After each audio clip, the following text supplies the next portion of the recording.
Shots fired! Shots fired! Shots fired! Hello everybody, welcome back to the channel, Make Tactical Sense. We're going to go over a video today. This is out of Greenfield Police Department. A couple of officers got into a pursuit of a suspect who ran a red light. He ends up in a traffic collision and it just turns into an absolute nightmare from there. But we're going to talk about some things. We're going to talk about tactics. We're going to talk about positioning on the officer's tactics as far as failure to engage, and we'll have some dialogue about that. I know it gets hectic, but it's some stuff that we got to talk about. And again, we don't do this to criticize. We don't do this to be harsh on the officers, but we have to learn from these incidents. This is how we better ourselves. This is how we improve our tactics. We'll break it down. We'll talk about it, and let's get right into the video. Thank you. 45, 50, approaching 27th Street.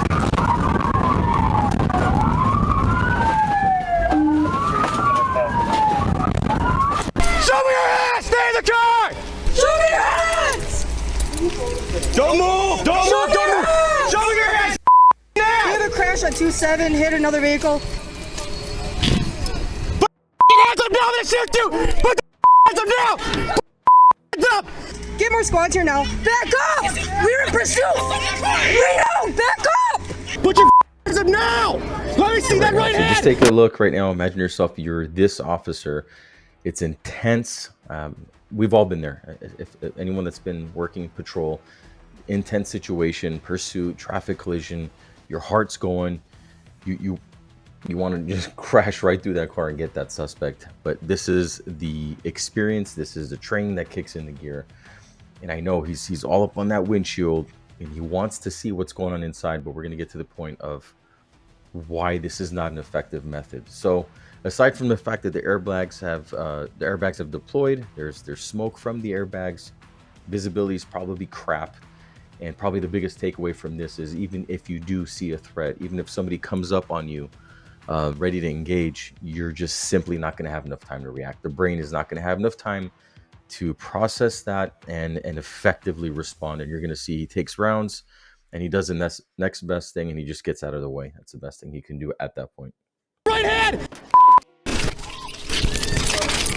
Shots fired! Shots fired! Shots And fired! Greenfield PD, you got to forgive me on this one. And I don't want to be too harsh on this officer, but I am. I feel there was a failure to engage here.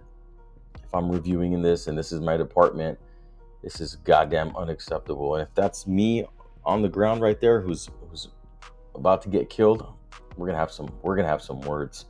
This is where her finger needs to be on that trigger and doing what you got to do to protect your partner. It's off the trigger. I don't know what happened to her. I don't know if something happened. She just blacked out. I know later on in the report that I read from the DA's office that her firearm actually malfunctioned after she engaged the suspect, but it's way after this incident. You can see she just, in my opinion, she just freezes up. It's absolute chaos. The officer who initially received the gunfire repositions. He tries to find cover behind the other vehicle that's involved in the traffic collision. Female officer engages the suspect after she receives gunfire. Her gun jams. She's out of the fight. And this is why we talk about training. We hit this over and over and over again. Tap, rack, do whatever you got to do. Clear that firearm and get back in the fight. If this was a different situation, both these officers could have been dead. After the suspect gets out, there's a second volley of gunfire, and both the male officer, Officer Franco, and the suspect both get struck. Officer Franco gets struck in the leg and the chest, and the suspect gets shot in the chest and later dies from his injuries. No, I'm hit. Yeah, give me. That's it. Where? Sit down. Sit down. Sit down. I'm hitting the leg. One male black Yes. t-shirt. Put your gun away. Put your gun away. Go there. It's okay. Please don't let me die. Sit down. Please don't let me die, okay?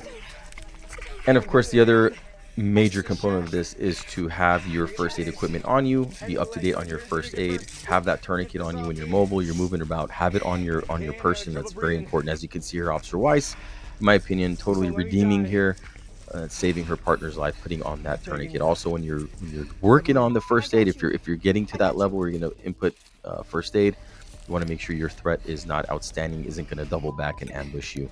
If I missed anything or you want to go over anything, if you saw some tactics you want to bring up, go ahead and leave a comment. We'll respond to that. And then if you took some value from this, go ahead and click and subscribe and like. Thank you very much.